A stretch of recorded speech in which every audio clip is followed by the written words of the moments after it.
السلام عليكم.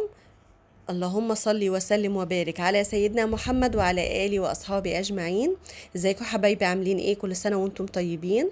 عيد سعيد عليكم. احنا النهاردة اللي في الأيام دي أيام مفترجة وأيام العيد والكبدة من الأكلات اللي دايما الناس بتفطر بيها أول يوم العيد.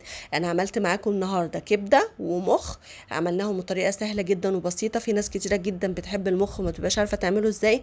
أنا عملته لكم النهاردة بأبسط طريقة وبأطعم طريقة، يعجبك جدا جدا. الكبدة كمان عملتها بطريقة سهلة وبسيطة للفطار أول يوم العيد. يعني كل سنة وانتم طيبين، وإن شاء الله يكون عيد علينا سعيد أو على الأمة الإسلامية جميعا إن شاء الله. يلا نشوف عملناهم ازاي، بس أهم حاجة تابع الفيديو للآخر، ويا ريت لو عجبك الفيديو ما تنسينيش في اللايك والسبسكرايب. اول حاجه انا سلقت المخ، جبت ميه، غسلته كويس، حطيته في ميه، بصلايه، فصين توم، شويه كمون، شويه فلفل اسود وشويه ملح. حطيته على جنب يبرد تماما، وبعد ما برد قطعته شرايح عريضه. هنعمل له بقى الخلطه بتاعته حطيت بيضه، دي اللي هحط فيها عشان انزله في الدقيق والبقسماط. معلقه صلصه، يبقى بيضه ومعلقه صلصه وربع كوبايه لبن ونص معلقه فلفل اسود، وهحط له كمان رشة كمون، وكمون حلو جدا في اي زفارة بتضيعها. ربع معلقة جنزبيل، معلقة ملح، وربع معلقة جوز الطيب. يبقى جنزبيل وجوز الطيب وكمون وملح وفلفل بس، والبيضة ومعلقة الصلصة وربع كوباية اللبن. هنقلب الكلام ده كله مع بعضه. بعد ما سلقت المخ بإيه؟ ببصلاية، فصين توم، ملح وفلفل وكمون بس. سبته ربع ساعة، وبعد ربع ساعة طلعته وسبته يبرد تماما. وبعد ما برد قطعته بقى شرايح عريضة، ما بتبقى قطعهاش رفيعة قوي عشان ما يتريش منك. شرايح عريضة. والبقسماط انا حطيت مثلا، هقول لك كوباية بقسماط عليها كوباية دقيق ونص كوباية كريسب. والكريسب ده اللي بنجيبه من العطار، اللي بنقلي بيه الفراخ، بيبقى مدي مقرمشة كده، طعمها حلو جدا للكفر بتاع البانيه او بتاع اي حاجة بتقليها بالبقسماط. فانا حطيت كوباية دقيق، كوباية بقسماط، وعليهم نص كوباية كريسب. ودي بيبقى غلاف طعمه حلو جدا جدا في المقالي زي البانيه، الستريبس، الحاجات دي بتدي له طعم حلو جدا. وكمان عاملة بيه الكبدة، سوري، المخ.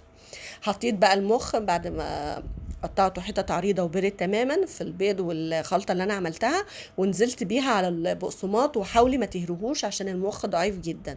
انا قطعته حتت عريضه بس، وانا بحطه في المقله بحاول ارفعه، بضغط عليه بايدي بالراحه، ارفعه وانزله على طول في زيت غزير، بيتقلي زي البانيه بالظبط، ما بياخدش وقت وبيطلع احلى مخ تاكليه. طعمه حلو جدا، ما فيهوش اي ريحه من روائح الزفاره.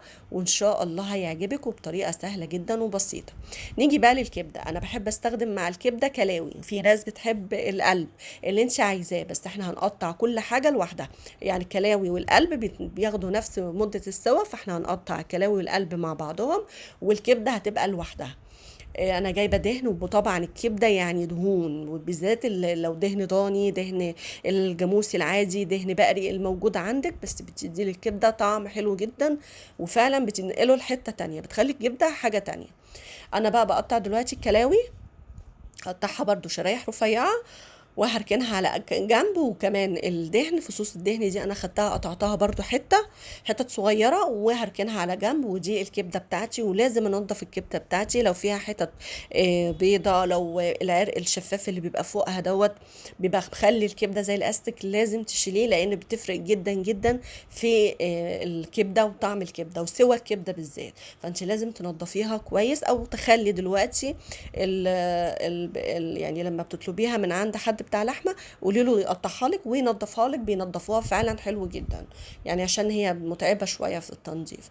بس تقطعيها شرايح رفيعه الكميه الكبده اللي عندك. لو عايزه تنضفيها لازم بقى تنضفي الحاجات اللي هي بتبقى الزواد اللي فيها دي، لان ما بتستويش بتخلي الكبده تشد، وما بتخليش الكبده طعمها حلو. هقطعها كلها شرايح رفيعه. ده تقريبا كيلو كبده وربع كلاوي. الكمية بقى اللي انت عايزاها انت، يعني انا هقولك على معيار كيلو، وانت كم ضعفي زي ما انت عايزة، تقللي براحتك خالص. دي احلى حاجة في فطار اول يوم العيد. ان شاء الله يبقى عيد سعيد علينا كلنا وعلى الامة الاسلامية. دولت شريحتين كبدة، للي بيحب فيه، عندي مامتي يعني ربنا يمسيها بالخير ويديها الصحة. بتحبها شرايح كده بس مشويه في حته الزبده وخلاص، ما بتحبش بقى الاسكندراني ولا الكلام ده. فانا دايما بقوم سايبه لها شريحتين الكبده تاكلهم بقى ايه بطريقتها اللي هي بتحبها. الكبد ليها يعني طريقه الكبده ليها اشكال والوان، بس اللي انا يعني دي اكتر طريقه حلوه وطعمها حلو، اللي اذا كانت المشويه بس اللي هي محطوطه بس في معلقه الزبده بس كده اهوت من غير بقسماط ولا رده ولا اي حاجه، او المتشوحه الاسكندراني برضو، الاتنين طعمهم تحفه جدا، وكل حاجه لها طعم مختلف. انا بقى تبلت بايه، حطيت الاول ملح، حطيت الاول الثوم، حطيت تقريبا 3 فصوص ثوم كبار مفرومين، حطيت معلقه بودره ماجي، نص معلقه جوز الطيب، نص معلقه جنزبيل، معلقه ملح، نص معلقه بس كل ده معلقه صغيره فلفل اسود، رشه بابريكا، ونص معلقه كمون، شطه وحسب الرغبه، لو ما بتحبيش الشطه يعني استبعديها، دي شطه. هنزل بقى بحط خل، حوالي معلقتين 3 خل، سبع بهارات، حطيت نص معلقه من السبع بهارات، وهحط ليمون، هعصر ليمونه. الكبده خل وليمون، لازم خل وليمون. وكمان لما تستوي بقى خالص كده قبل ما تقفلي عليها النار، اعصري عليها ليمونه كمان كده، بيبقى طعمها تحفه جدا. خلاص هنقلب بقى الكلام ده كله مع بعضه كويس جدا. هقلب برضو الكبده لوحدها، انا زي ما تبلت الكبده تبلت الكلاوي، الكبده والكلاوي كنت تبلتهم مع بعض بنفس بس دي يعني ايه، المعيار حسب الكميه حسب المعيار، يعني حطيت لهنا نص معلقه، هنا شويه صغيرين لان الكلاوي اصغر شويه من الكبده. هاجي بقى طاسه على النار، هنزل الاول بالدهن علشان يسلي، يعني يسلي يعني ينزل الدهون اللي جواه كلها. هحطها على نار هاديه كده شويه واسيبه لحد ما ينزل الدهون بتاعته كلها.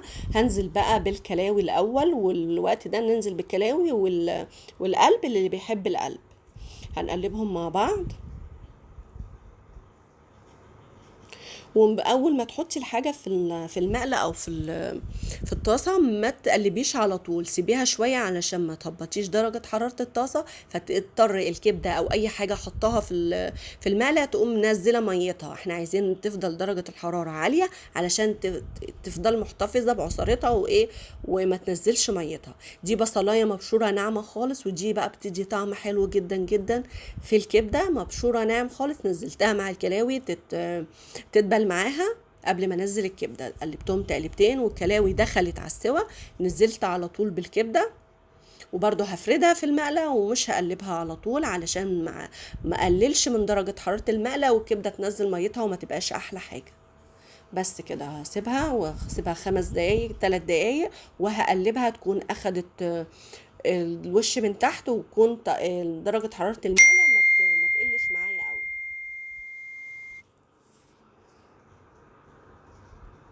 حاجات بسيطة بس صدقوني بتفرق جدا. يعني كبدة لو نزلت ميتها هتاكلي كأنك بتاكلي جلد مش بتاكلي كبدة. فلازم تخلي بالك ان لازم درجة الحرارة بتاعت المقلة تكون عالية جدا، وتنزليها تطش كده في المقلة، وغير كده لازم ما تقلبيهاش باستمرار عشان ما تنزلش ميتها وتفضل طرية الكبدة وتبقى مظبوطة معاكي. دي بقى معلقة سمنة، الحتتين الكبدة اللي انا قلت لك عليها دي معلقة سمنة بلدي، نزلت بقى بيها بالكبدة هشوحها بس على كل جانب يعني دقيقة او دقيقتين بكتير، وهقلبها وخلاص. يبقى كده بتبقى طرية، ما تنشفيهاش، طلعيها طرية عشان ما تبقاش ناشفة منك. بس خلاص كده تمام استوت وزي الفل، هركنها واطلعها بره. جيت بقى انا حطيت الفلفل الالوان، بس معلش ما تصورش، انا حطيت بعد ما قلبت الكبده حته دهن، حته سمنه بلدي، اللي هي زبده اللي هي الزبده البقري، الزبده اللي هي البيضه. حطيت تقريبا معلقه كبيره زبده بيضه لان حسيت ان الدهون مش كتير. ونزلت بقى بفلفلايه حمراء وفلفلايه خضراء وفلفلايه صفراء وقرن شطه عشان احنا بنحبها مشطشطه شويه. طبعا استبعديه، عندك فلفل نوعه فلفل واحد بس حطيه، اللي عندك حطيه. خلاص كده احنا خلصنا الكبده، قلبتها تقلبتين. الكبده ما بتاخدش على النار تقريبا من 7 ل 10 دقائق، اكتر من كده ما بتاخدش عشان تفضل طريه وتفضل محتفظه بطعمها وفوائدها كلها. ادي المخ بعد ما قليناه، حمرت كمان معاهم بطاطس، قطعتها بطاطس شيبس رفيعه، وادي الكبده بالعيش البلدي بقى، وكلي احلى اكل، وده احلى فطار في العيد الكبير، وان شاء الله يكون عيد سعيد علينا كلنا. وجربوا الوصفه دي هتعجبك جدا، ويا ريت لو عجبك الفيديو ما تنسينيش في اللايك والسبسكرايب. بحبكم كتير، اشوفكم بعدين، مع السلامه.